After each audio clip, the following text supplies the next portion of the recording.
Let's do Okay. let's do the top one now. Female protagonists in the hero's journey. Can they do it? Demonetization. Hey, once you're already wet, you can't get more wet. Once you're demonetized, they can't demonetize you more. Jonathan, give us the breakdown of this story before I start ranting. So, Rob Henderson, who is a best-selling author, in a recent X post, he drew sharp attention to a subtle divide in the self-help aisles of bookstores everywhere. His memoir, Troubled, chronicles his path from foster care chaos to elite academia, and he observed that titles aimed at men often preach a gospel of grit and self-mastery. So the books angled at men urge the readers to build unbreakable discipline, embrace stoicism in the face of setbacks, and recognize that no external force will carry them forward. The core message is a challenge. It's toughen up, focus inward, earn every step through sheer will. Now, by contrast, self-help designed for women rarely frame personal growth as a quest to forge missing strengths from scratch. Instead, it leans into a narrative of inherent worth waiting to bloom. See what you have inside you already and just let it out. Your problem is your fear. Your problem is your lack of self-confidence. You need to actualize yourself and grow. You just need to get out of your own way and let your Get out of your inner own way. glory Love and that beauty one. and dazzling. I can totally speak this language too. The books imply that the reader already possesses everything they need for self-fulfillment. The only thing that's keeping you back is your doubt, and then any external doubt. So if anyone else doubts you, then you need to get rid of those things. The promise unfolds as one of release. Stop the inner critic, claim your unpolished brilliance, and watch the world finally catch up to affirming you as what you know you are. So that's the nonfiction side of this, and Yes. that's what the original X post was about. But it's leaking into fiction. If you look at the themes of fiction, it's happening in fiction as well. Jonathan? Right. So the romance and women's fiction are the two largest genres by revenue. Okay. They overwhelmingly sell the version of "you are already enough" narrative that Henderson flagged on the self-help shelf. Now, if you look at Romantasy in particular, has been showing this.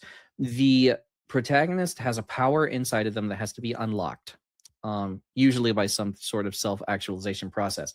If you watch the Marvel movie Captain Marvel, the same exact story. She already has all the power that she needs inside of her. She just needs to stop listening to she's already the most men. powerful being in the galaxy. She At just no needs point to get did out she of her get own she way. didn't get the radiation. She didn't get the other stuff. You know, she didn't get vitamin to vitamin like Captain America did. You know, it was a lot of, I am already this way, and I need to stop listening to people who are telling me to stop being this way. Now, men's fiction, on the other hand, generally leans into the hero's journey that is more challenging. Okay, you got Rocky. He's not strong enough to beat Drago, so he goes and he trains in the ice of Russia, pulling logs and doing pull-ups with rocks on him, and he gets his stomach punched and stuff like that. That's what men eat up. That's what they really like. They win by becoming more lethal, more disciplined, more willing to endure pain, more specifically alone. And the idea here is not, I was enough all along, but I made myself something the world can't ignore. An interesting version of this that had a female protagonist, but it was the masculine hero's journey, was Prey. It's a part of the Predator series of movies, where a Comanche, I think it was a Comanche tribe, had their first encounter with the Predator. And it was a female Comanche who lived through all the attacks. Why? The Predator didn't see her as a threat. She was not valid prey. So she was able to live long enough to actually learn this thing's weaknesses and was then able to kill it. So she had this forging herself into a weapon experience throughout the movie, and allowed her to triumph. I love that movie, by the way. It's one of the few that I just hands down love. I don't even like most of the Predator movies, and I'm a huge Predator fan, but I love that movie Prey, and I'll rewatch it periodically because it's such good storytelling. I think one of the interesting differences between these two worldviews, these two cultural kind of channels, is their view of suffering. So the more masculine style hero's journey has a very redemptive view of suffering. Suffering is something that helps you become more. It helps you become stronger. It helps you Mm-hmm.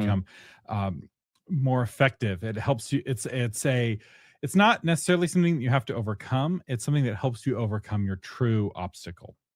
And that's what you see in Prey. I haven't seen it, but she's, I imagine, in the story, suffering a great deal as she's Mm-hmm. getting stronger and getting more lethal, right? The kind of classic Rocky, even Luke Skywalker getting zapped, right, by the training Mm-hmm. orb, right? The suffering is what helps him to get stronger. Where in this Captain Marvel style women's fiction, suffering is somebody else's fault. They're Mm-hmm. evil for making you suffer. How dare they? That you are already enough. You're already perfect.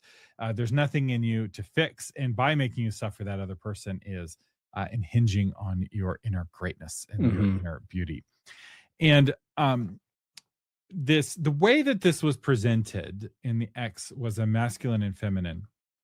And I think there's a lot that's true about this, but I also think we're kind of at this zeitgeist shifting point where that feminine style heroine's journey, unlock your Mm-hmm. inner girl boss, people are very fatigued of that because it doesn't ring true to their own experience. Like, that's just not a true story. You're not perfect. You don't have everything it takes to do everything you want to do. I'm sorry, I hate to break it to you, but you've got a lot of problems. And some of those problems are your own fault. You have your own sins, you have your own laziness, you have your own weakness, you have bad things that you do that cause bad outcomes, right? Not all the problems in your life Right. are your own fault, but you are responsible for many of the problems in your life. As John Maxwell once said, if I could kick the person most responsible for the problems in my life, I wouldn't be able to sit down for a week. Exactly. I Right? mean, And like, so like and that, that's I mean, that true, scene, right? We that laugh scene because from it's Full true. Metal Jacket is like, I do not care what color you are all equally worthless, and I will make you into something that is not worthless. Because it doesn't matter what you come into boot camp as. We cut all your hair off, we change your clothes, and then we start turning you into what you need to be. And that is kind of like that's a very masculine. That's awesome. I want that. Yeah, in this, making it masculine and feminine makes us think that these stories are both equally true, and they're not, right? That female version, or that female coded version of this Mm-hmm. story, is just not a true story. Like, and as we live our lives, we realize that that's not a true story, that we do need to take responsibility for the problems that are Mm-hmm. in our lives. Now, that masculine version of the story can get taken too far. Yeah. Famines happen, right? Sometimes bad things just happen, and it's nobody's fault. Like Batman teaches, as long as you're a billionaire, you can take on any criminal. As long as you're a billionaire who can afford to go be trained by a ninja master, Yeah. you know. The book of Job actually is all about this very question, because Job is suffering, and his friends, who have this very masculine worldview of good things happen to good people, Mhm. bad things happen to bad people, are like, Job, it is your fault that you're suffering. And Job is like, it is not my fault that I'm suffering. And they have this very interesting debate as they're going back and forth on this. But nobody in that book is saying, oh, there's nothing wrong with you. You just need to get out of your Right. own Yeah, way. that doesn't exist in that book. That's a very interesting take on that, because it's a story, right? It's the back and forth between the two parties, and then the fourth guy, who is hilarious to me. He's the Is based one. He gets no criticism because what he says is like straight facts. No, it is not. You need to reread that. We'll have that argument later. That guy's an idiot. He doesn't even get regarded by God when God comes in. He's like, I don't even know who you are. Get out of the way. But the like Wolverine, for instance. Wolverine's my favorite superhero, especially when I was growing up. Why? Because he can suffer anything. He can get through anything, including having all the flesh in his body burned off. Like, he can get through all of it. And the Wolverine stories I hate the most is when he loses his healing factor. I didn't like the Japanese Wolverine movie. Logan was a good movie, but I wanted him to be able to heal through more. I wanted him to be able to suffer because he kept getting weakened by what was happening. So I still like Logan, but I did not like that Japanese Wolverine movie because they took away his healing factor. And that's integral to, he needs to be able to suffer. That's part of Wolverine's story, is he can take the shots, he can take the hits, he will go in and fight for anyone because he's tough enough to take it. That's an awesome male fantasy. We want to be able to do that. Everyone ignores the pain. It's like getting shot hurts, you know? Like when you shoot Superman, it doesn't hurt him. When you shoot Wolverine, yeah, that hurts, man. And I think this strikes to a core worldview issue, because this is actually something that we as Western society, we don't handle suffering very well. We don't, many of us individually don't have a redemptive view of suffering. And this is something I think we could all learn from. I had a Catholic friend who had this view of like, don't let a season of suffering go to waste. This is God's opportunity Right. to work godly character in you. Right. And when I first heard this from her, I was like, you are crazy. Don't let a season of suffering go to waste. Suffering is something to be avoided. And as I've gotten older, I'm like, no, there was a lot of wisdom in that. In fact, discipline is not the same as punishment. Correct. And, like, I have been going through a season of discipline, right? I have been restricting the amount of food that I'm eating, and I have been increasing the amount of suffering I do in the gym. And by that, I mean, I was doing no suffering in the gym, and now I'm going to the gym to suffer. It's not a lot of suffering. Jonathan would not there's approve. hormones you get. He was like, you get endorphins.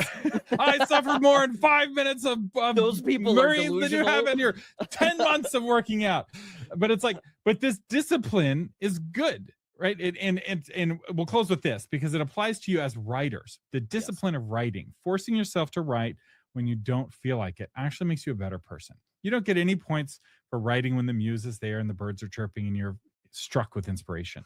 What makes you a better person, you might write good writing during that time, but what makes you a better person as a human being is writing when you don't feel like it, when it's a discipline, when it's work, when the writing itself is suffering because you'd rather be scrolling on your phone, but no, you're forcing yourself to put the phone away and sit in front of a blank page and start typing. And embracing that suffering, embracing that discipline is ultimately going to build in you the kind of character that you need to be a successful author.